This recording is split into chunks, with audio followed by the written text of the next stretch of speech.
अस्सलाम वालेकुम, क्या हाल है आप सबके? उम्मीद करती हूँ कि आप तमाम लोग खैरियत से हों, खुश हों, मज़े में हों। अल्हम्दुलिल्लाह मैं भी बिल्कुल ठीक-ठाक हूँ।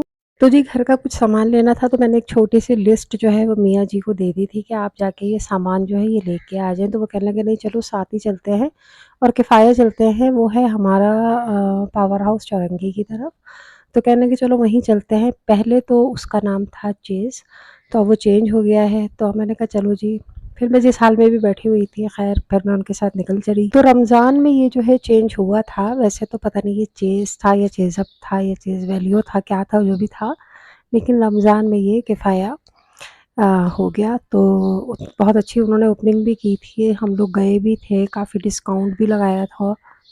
तो अब ये हमें करीब पड़ता है, लेकिन इधर हम इतना जाते नहीं हैं, ना हम यहाँ से अपना ग्रोसरी वग़ैरह करते हैं। लेकिन अभी कुछ थोड़ा सामान लेना था और रमज़ान में एक चक्कर लगा भी था। यहाँ मुझे एक थर्मोस पसंद आ गया था जिसकी प्राइस भी कुछ ज़्यादा नहीं थी, 400 थी मेरा ख़्याल से, और सिर्फ़ कलर दिया था कि ऑरेंज और रेड में था, तो मैंने रेड कलर ले लिया था।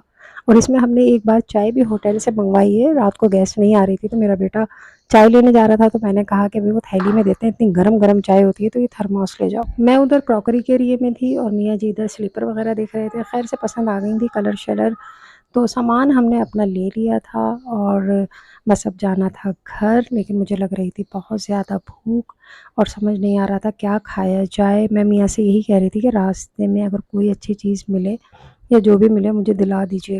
यहाँ बिल वग़ैरह करने के बाद, सामान लेने के बाद यहाँ पे ये था कि अगर आपका 5000 का मतलब आपने ग्रॉसरी कर ली है, तो उसपे वो एक कूपन आपको दे रहे थे, वो था प्लेलैंड का, उनका अपना ऊपर ही बना हुआ है, तो उसका वो कूपन दे देते हैं, तो आप बच्चों को यहाँ पे झूले-शूले झुला सकते हैं। तो फिर हम उस तरफ आ गए क्योंकि हमारा था वो 10,000 से ऊपर हो चुका था, तो हमने वहाँ से 2 कूपन ले लिए। लेकिन अभी तक हम अब्दुल्ला को लेके नहीं गए हैं, तो जब भी वहाँ से गुज़रना होगा तो इंशाल्लाह अब्दुल्ला को लेके ज़रूर जाएँगे।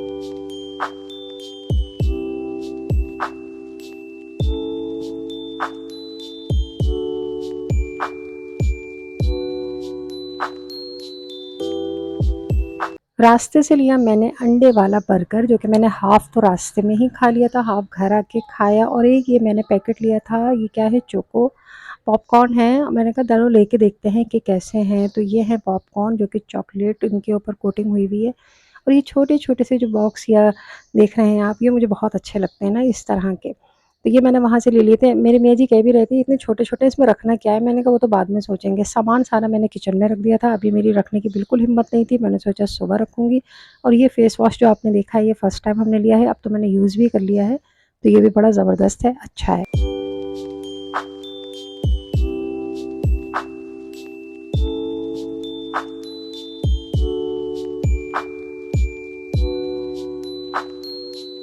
ये वीडियो है नेक्स्ट डे की, मेरा था रोज़ा और गर्मी बहुत ज़्यादा थी, तो मैंने ऐसे ही बोला क्या पकाना है आज? एक तो सबसे ज़्यादा सोचना बड़ा मुश्किल होता है कि क्या पकाएँ? तो मेरे मियाँ जी कहने लगे चलो ऐसा करो, बहुत सोचने के बाद ये पकाओ, वो पकाओ, जब कुछ समझ में नहीं आया तो चलो ऐसा करो चिकन कढ़ाई बना लो। तो चिकन कढ़ाई जो है वो डिसाइड हो चुकी थी कि चिकन कढ़ाई बनानी है, तो मेरे मियाँ जी ने 2-3 मतलब यूट्यूब पे रेसिपीज़ भी देखी, तो उसमें से कोई एक आध उन्हें पसंद भी आई, तो फिर उन्होंने वो लिख ली थी और वो सारी चीज़ें खुद उन्होंने कटिंग-शटिंग की, और उन्होंने कहा बनानी तो पैकेट की थी खैर उन्हें, लेकिन कुछ अपनी भी उसमें उनकी कारीगरी शामिल थी। और मैं भी किचन में ही थी, लेकिन मैं अपने दूसरे कामों में लगी हुई थी। मैं बना रही थी यहाँ टी केक, जो कि किसी ऑर्डर का था और मुझे भेजना था। हम दोनों ही किचन में थे और साथ-साथ दोनों ही काम कर रहे थे, तो मैं कढ़ाई की तरफ भी मेरी नज़र थी कि कैसी बन रही है। 2 केक मैं बना रही थी, एक मैंने बनाया था पतीले के अंदर और दूसरा जो केक है वो मैं बना रही थी अपने ओवन में। ओवन में मैंने पहली दफ़ा बनाया है, अभी तक केक नहीं बनाया था इसके अंदर। आज तक जितने भी मैंने केक बनाए हैं, वो मैंने पतीले में ही बनाए हैं और अल्हम्दुलिल्लाह कभी भी कोई केक जो है ख़राब नहीं हुआ, और आज के भी केक बड़े सॉफ्ट बने थे।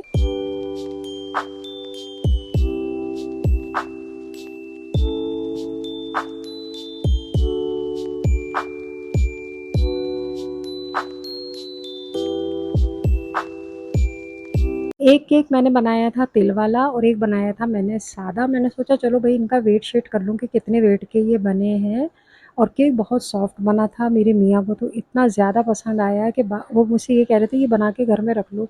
लेकिन जो बच्चे हैं ना वो इस तरह छोड़ते ही नहीं हैं कि ये सोचा जाए कि भई ये नाश्ते में एक-एक 2-2 पीस खा लिए जाएँ।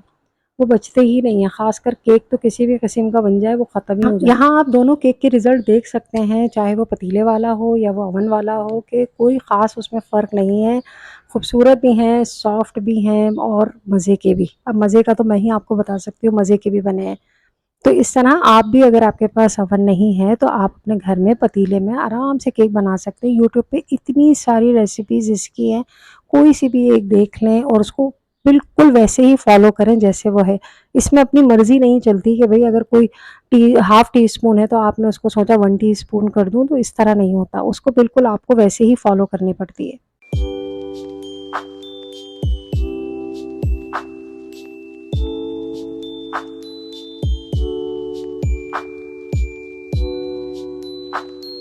इधर मेरे जो केक हैं वो भी तैयार हो चुके थे, दूसरी तरफ जो कढ़ाई है वो भी तकरीबन तैयार ही हो चुकी थी, एंड चल रहा था उसकी तैयारी का भी।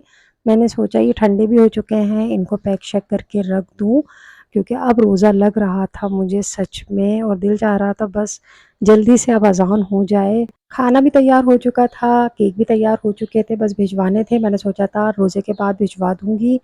और अब मियाँ जी ने भी आज खाना नहीं खाया था मेरे, तो हमने सोचा था कि जब मैं रोज़ा खोलूँगी तो साथ ही हम दोनों खाना खाएँगे।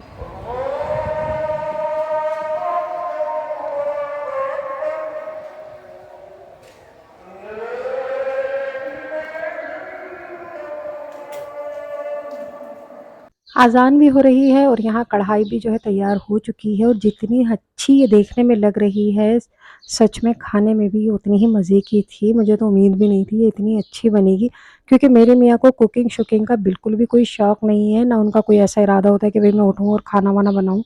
बस वो तो आज मैं भी किचन में थी, वो भी किचन में थे, तो ये मिल-बाँट के सारे काम हो रहे थे। लेकिन कढ़ाई वाक़ई बहुत अच्छी बनी थी। मैंने अपने लिए एक समोसा रोल मँगा लिया था, क्योंकि मियाँ जी को तो खाना ही नहीं था, और अफ़्तारी में अपने लिए कुछ करने का अकेले के लिए दिल भी नहीं होता। हाँ, रमज़ान में जब सबके रोज़े होते हैं तो अफ़्तारी बनाने का एक अलग ही मज़ा होता है। और बच्चों ने जब कढ़ाई खाई, मतलब कढ़ाई गोश्त खाया, तो बच्चों को यकीन ही नहीं आ रहा कि ये बाबा ने बनाया है। मैंने कहा ये बाबा ने बनाया है, तो बच्चे जाके बाबा से पूछ रहे हैं अपने कि ये वाक़ई आपने बनाया है? क्योंकि मैंने आपको बताया उनको कुकिंग का शौक नहीं है, ना वो कभी कुकिंग करते हैं। तो ख़ैर वो भी यही कह रहे थे कि मेरा इसमें क्या कमाल है भई, ये तो पैकेट का कमाल है। मैंने कहा नहीं-नहीं, आपकी भी मेहनत है भई, इतनी नफ़ासत से हरी मिर्चें काटी, हरा धनिया काटा, टमाटर बॉयल करे, मेहनत तो की है ना। मैं तो किचन में ही थी, मैं अपने कामों में, वो अपने कामों में, तो मैं देख रही थी। और ये जो आप मिठाई और आइसक्रीम देख रहे हैं, जो मिठाई के देख के मुझसे रहा ही नहीं जा रहा, लेकिन साथ में मियाँ जी भी हैं, उनसे भी नहीं रहा जा रहा। ये लाए थे रहमान भाई, मियाँ जी के दोस्त, वो ईद पे नहीं आए थे, ईद के बाद आए, तो वो ले आए मिठाई और आइसक्रीम। मैंने चाय के साथ मिठाई भी दे दी, मैंने कहा चलो वो आइसक्रीम तो अब चाय के साथ नहीं खाएँगे, तो उनको मिठाई तो दूँ, जो लेके आए हैं उसको भी तो खाने का हक बनता है ना, कि वो क्या लाया है उसको भी थोड़ा बहुत चखा देना चाहिए। और आइसक्रीम जो है वो मेल्ट हो गई थी, तो बच्चों को दूसरे दिन तक सब्र करना पड़ा था, क्योंकि वो नहीं खा सकते थे इस तरह आइसक्रीम।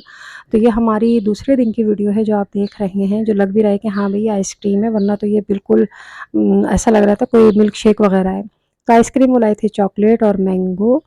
चलिए जी, वीडियो का करते हैं अब एंड। अपना बहुत ज़्यादा ख़्याल रखिएगा, खुश रहिएगा, मुस्कुराते रहिएगा। अपनी दुआ में मुझे और मेरी फैमिली को भी याद रखिएगा। इंशाल्लाह बहुत जल्दी एक नई वीडियो में आप सबसे फिर मुलाकात होगी। तब तक के लिए अल्लाह हाफ़िज़, टाटा, बाय-बाय।